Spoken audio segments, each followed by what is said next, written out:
Praise the lord. Today promise. జెఫన్యా గ్రంథము 3వ అధ్యాయం 15వ వచనం.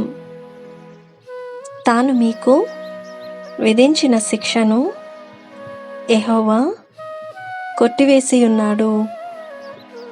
మీ శత్రువులను ఆయన వెళ్ళగొట్టి ఉన్నాడు.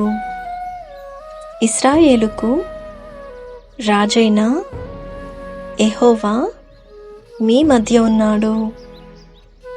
ఇక మీదట మీకు అపాయము సంభవింపదు.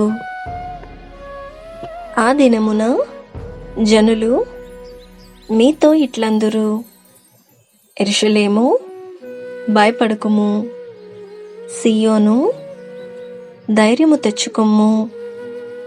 ఆమేన్. ఈ వాగ్దానం మన జీవితాలలో దేవుడు నెరవేర్చునుగాక. God bless you. Presented by Young Holy Team.